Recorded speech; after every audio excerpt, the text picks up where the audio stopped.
Leviticus chapter 5. If you sin by not stepping up and offering yourself as a witness to something you've heard or seen in cases of wrongdoing, you'll be held responsible. Or if you touch anything ritually unclean, like the carcass of an unclean animal, wild or domestic, or a dead reptile, and you weren't aware of it at the time, but you're contaminated and you're guilty. Or if you touch human uncleanness, any sort of ritually contaminating uncleanness, and you're not aware of it at the time, but later you realize it, and you're guilty.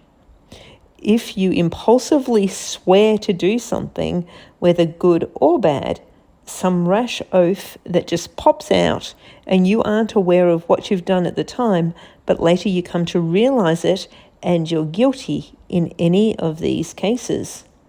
When you are guilty, immediately confess the sin that you've committed and bring as your penalty to God for the sin you have committed a female lamb or goat from the flock for an absolution offering. In this way, the priest will make atonement for your sin.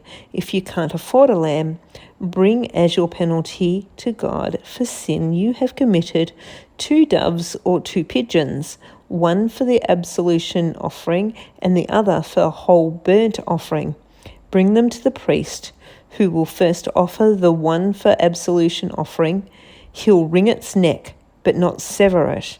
Splash some of the blood of the absolution offering against the altar and squeeze the rest of it out at the base. It is an absolution offering. He'll then take the second bird and offer it as a whole burnt offering, following the procedures step by step. In this way, the priest will make atonement for your sin and you're forgiven. If you cannot afford the 2 doves or pigeons, bring 2 quarts of fine flour for your absolution offering. Don't put oil or incense on it. It's an absolution offering. Bring it to the priest. He'll take a handful from it as a memorial and burn it on the altar with the gifts for God. It is an absolution offering. The priest will make atonement for you and any of these sins you've committed, and you're forgiven. The rest of the offering belongs to the priest, the same as with the grain offering. God spoke to Moses. When a person betrays his trust and unknowingly sins by straying against any of the holy things of God, he is to bring as his penalty to God a ram without any defect from the flock. The value of the ram assessed in shekels according to the sanctuary shekel for the compensation offering. He is to make additional compensation for the sin he has committed against any holy thing by adding 20% to the ram and giving it to the priest. Thus the priest will make atonement for him with the ram of the compensation offering, and he's forgiven.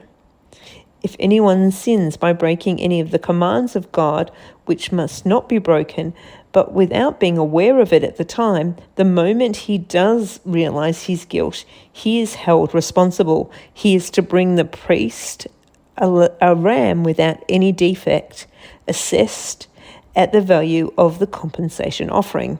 Thus the priest will make atonement for him for his error that he was unaware of, and he is forgiven. It is a compensation offering. He was surely guilty before God. Leviticus chapter 6. God spoke to Moses.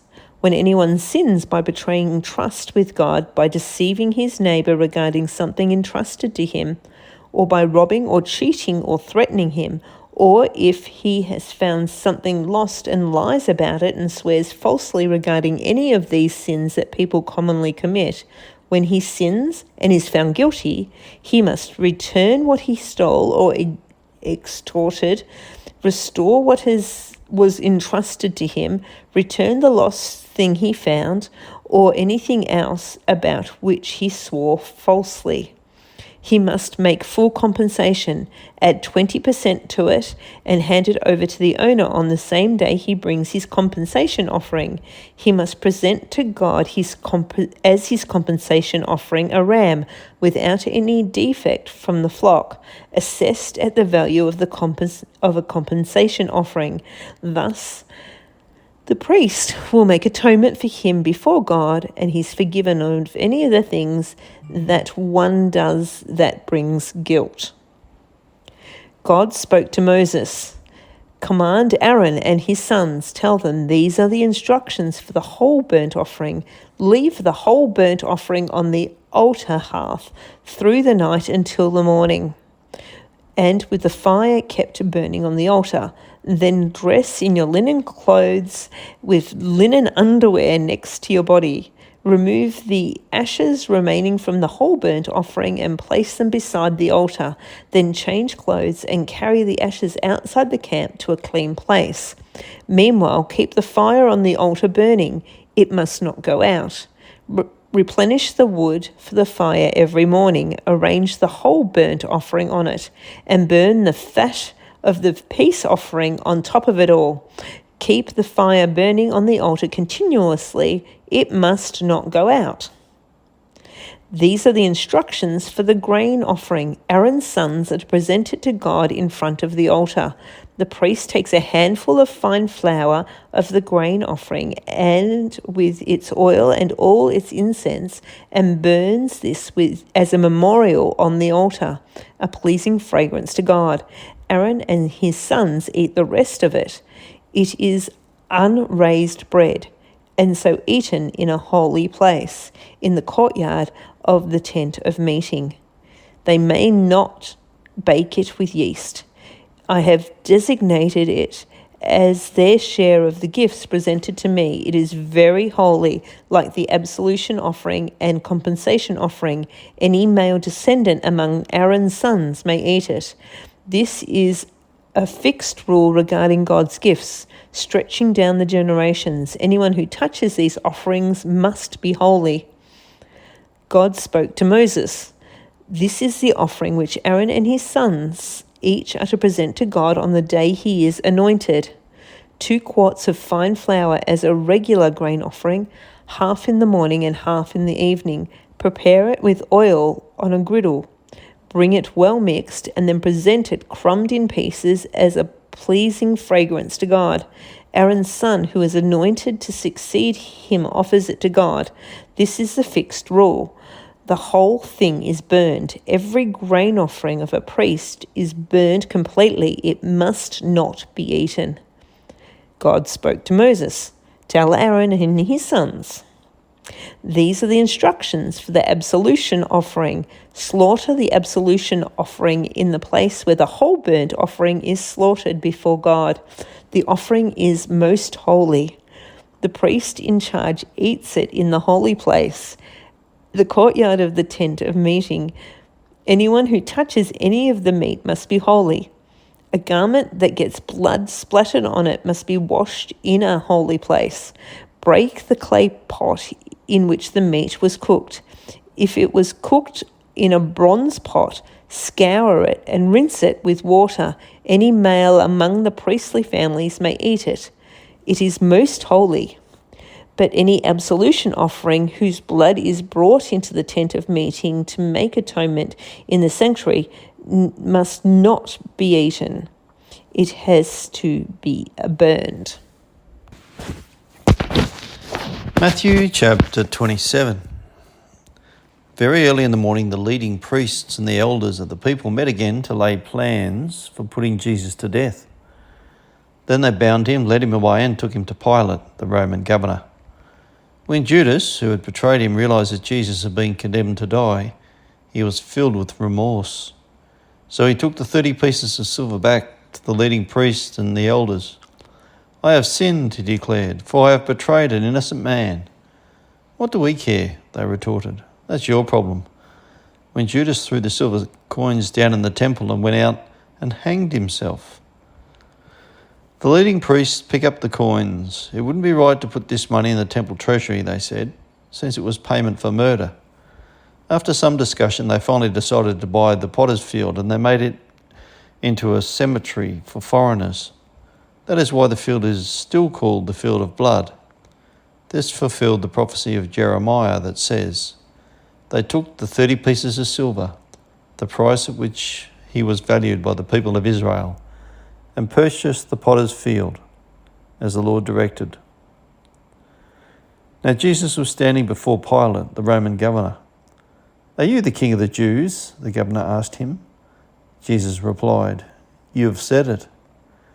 But when the leading priests and the elders made their accusations against him, Jesus remained silent. "Don't you hear all these charges they're bringing against you?" Pilate demanded. But Jesus made no response to any of the charges, much to the governor's surprise. Now it was the governor's custom each year during the Passover celebration to release one prisoner to the crowd, anyone they wanted. This year there was a notorious prisoner, a man named Barabbas. As the crowds gathered before Pilate's house that morning, he asked them, "Which one do you want me to release to you, Barabbas or Jesus, who is called the Messiah?" He knew very well that the religious leaders had arrested Jesus out of envy. Just then, as Pilate was sitting on the judgment seat, his wife sent him a message. "Leave that innocent man alone. I suffered through a terrible nightmare about him last night." Meanwhile, the leading priests and the elders persuaded the crowd to ask for Barabbas to be released and for Jesus to be put to death. So the governor asked again, "Which of these two do you want me to release to you?" The crowd shouted back, "Barabbas." Pilate responded, "Then what shall I do with Jesus, who is called the Messiah?" They shouted back, "Crucify him." "Why?" Pilate demanded. "What crime has he committed?" But the mob roared even louder, "Crucify him." Pilate saw that he wasn't getting anywhere and that a riot was developing. So he sent for a bowl of water and washed his hands before the crowd, saying, "I am innocent of this man's blood. The responsibility is yours." And all the people yelled back, "We will take responsibility for his death, we and our children." So Pilate released Barabbas to them. He ordered Jesus flogged with a lead-tipped whip and turned him over to the Roman soldiers to be crucified. Some of the governor's soldiers took Jesus into their headquarters and called out the entire regiment. They stripped him and put a scarlet robe on him. They wove thorn branches into a crown and put it on his head, and they placed a reed stick in his right hand as a scepter. Then they knelt before him in mockery and taunted, "Hail, King of the Jews!" And they spit on him and grabbed the stick and struck him on the head with it. And they were finally tired of mocking him. When they were tired of mocking him, they took off the robe and put his own clothes on him again. And then they led him away to be crucified. Along the way, they came across a man named Simon, who was from Cyrene, and the soldiers forced him to carry Jesus' cross. And they went out to a place called Golgotha, which means place of the skull. The soldiers gave Jesus wine mixed with bitter gall, but when he had tasted it, he refused to drink it. After they had nailed him to the cross, the soldiers gambled for his clothes by throwing dice. Then they sat around and kept guard as he hung there. A sign was fastened above Jesus' head announcing the charge against him. It read, "This is Jesus, the King of the Jews."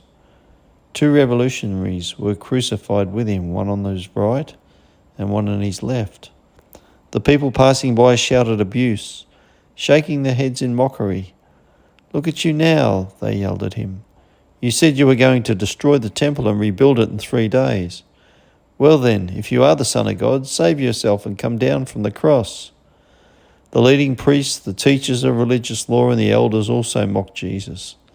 "He saved others," they scoffed, "but he can't save himself. So he is the King of Israel, is he? Let him come down from the cross right now, and we will believe in him. He trusted God, so let God rescue him now if he wants him. For he said, 'I am the Son of God.'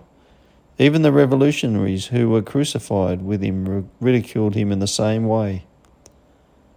At noon, darkness fell across the whole land until 3 o'clock. At about 3 o'clock, Jesus called out with a loud voice, "Eli, Eli, lemem sabachthani," which means, my God, why have you abandoned me?" Some of the bystanders misunderstood and thought he was calling for the prophet Elijah. One of them ran and filled a sponge with sour wine, holding it up to him on a reed stick so he could drink. But the rest said, "Wait, let's see whether Elijah comes to save him." Then Jesus shouted out again, and he released his spirit. At that moment, the curtain in the sanctuary of the temple was torn in two from top to bottom. The earth shook, rocks split apart, and tombs opened. The bodies of many godly men and women who had died were raised from the dead. They left the cemetery after Jesus' resurrection and went into the holy city of Jerusalem and appeared to many people. City to surf entries start on March the 26th. The Roman officer and the other soldiers at the crucifixion were terrified by the earthquake and all that had happened. They said, "This man truly was the Son of God." And many women who had come from Galilee with Jesus to care for him were watching from a distance. Among them were Mary Magdalene, Mary, the mother of James and Joseph,